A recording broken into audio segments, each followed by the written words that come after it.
partir de, bueno, ¿qué es pobreza energética, no?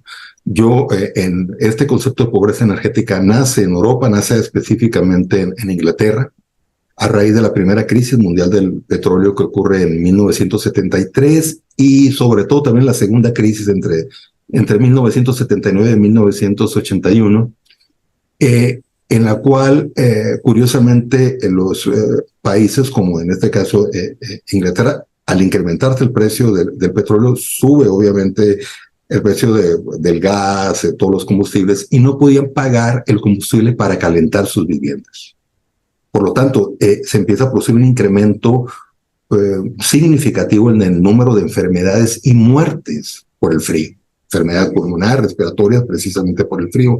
Y se empezó a hablar primero en Inglaterra como pobreza de combustible, como fuel poverty, que después ya se transformó a energy poverty, como pobreza energética, hablando de todos los energéticos en general. Yo he cuestionado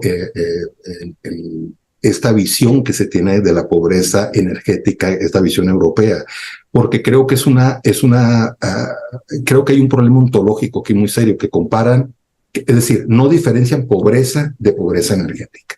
¿Por qué? Porque se calcula básicamente con la capacidad económica para que tú tengas para comprar el combustible, la energía que tú requieras para tu hogar.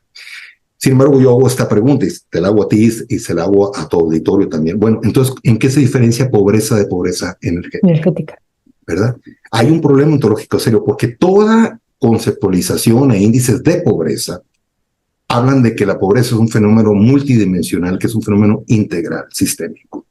Y si tenemos esa visión sistémica, esa visión integral, ¿cómo podemos obtener solamente unos de los elementos que tienen que ver con la pobreza y estar utilizando los mismos métodos con los cuales se evalúa la pobreza para evaluar la pobreza energética?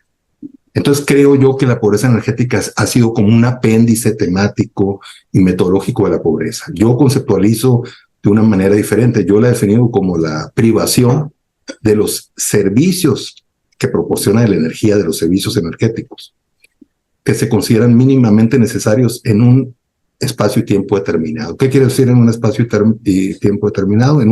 Vayámonos primero por espacio. No es lo mismo, me imagino que tú estás en la Ciudad de México, los servicios que tú requieres para vivir con un mínimo de, digamos, de calidad de vida, de bienestar, etcétera, que lo que tenemos en el norte de México. Ustedes prácticamente no utilizan el aire acondicionado, nosotros sí. Es un servicio, el confort térmico, que te brinda precisamente la energía. Y en el tiempo también, porque con los avances tecnológicos se van produciendo, o sea, obviamente hay innovaciones tecnológicas y va cambiando precisamente la forma en la que utilizamos estos equipos para satisfacer nuestras necesidades humanas. Para mí, las necesidades humanas son constantes, no cambian en el tiempo y el espacio. Lo que cambia es la forma en que satisfacemos esas necesidades. Nosotros, el ser humano, de que somos Homo sapiens, desde mi visión, tenemos las mismas necesidades. Tenemos necesidad de seguridad física, de resguardarnos en algún lugar. Antes podría ser en una cueva, antes en nuestras casas. Tenemos necesidad de conocimiento. Antes, el conocimiento era pues prácticamente lo que veías, ibas mejorando. Después, fíjate cómo se fueron desarrollando la escritura, el lenguaje, etcétera. Ahora necesitamos precisamente estos equipos como computadoras, impresoras, etcétera. Nosotros nos estamos comunicando vía internet, no nos conocemos persona a persona, ¿verdad? Cambian los equipos, pero las necesidades son las mismas. Por lo tanto, la privación de esos servicios que nos brinda la energía es en un espacio y tiempo determinado, es a lo que yo le llamo pobreza energética. Habiendo dicho eso, podemos medirla de diferentes maneras. Pero antes de que seguramente lo hablaremos más adelante cómo medirla, tú me preguntas sobre los retos que tiene que ver con el sistema energético actual y el caso de México. Yo diría con esto, axiológicamente, o sea, el peso axiológico que se le da a la energía generalmente es con el acceso a la energía. ¿Qué quiero decir? Por ejemplo, ¿cuál es el acceso que se tiene a la electricidad en México? Bueno, actualmente 99.3% de la población mexicana tiene acceso a la electricidad en sus viviendas. Hay solamente un 0.7% que no tiene electricidad. Por lo tanto, En algunos foros se comenta que prácticamente no hay pobreza energética porque se tiene ese acceso a la electricidad. Sin embargo, la gran mayoría de la población en México, a pesar de que tenga electricidad, que tenga acceso a la electricidad en sus viviendas, no tiene el acceso a los servicios que nos proporciona la electricidad. Es decir, aquí en el norte de México, por ejemplo, hay alrededor de entre 50 y 60% en términos generales, en el norte, de viviendas que tienen electricidad, pero que no tienen un sistema, por ejemplo, de aire acondicionado o de lo que nosotros le llamamos los coolers para ventilarse. ¿Saben lo que significa estar a 40 y tantos, 45 grados de temperatura adentro de una vivienda que está construida, que fue construida de una manera inadecuada, es decir, que no se adaptó a las condiciones ambientales? Es terrible realmente esa situación. Entonces, esa privación de los servicios que brinda la energía es, insisto, lo que yo le llamo pobreza energética, y creo que esa es la situación en la que tenemos que pensar.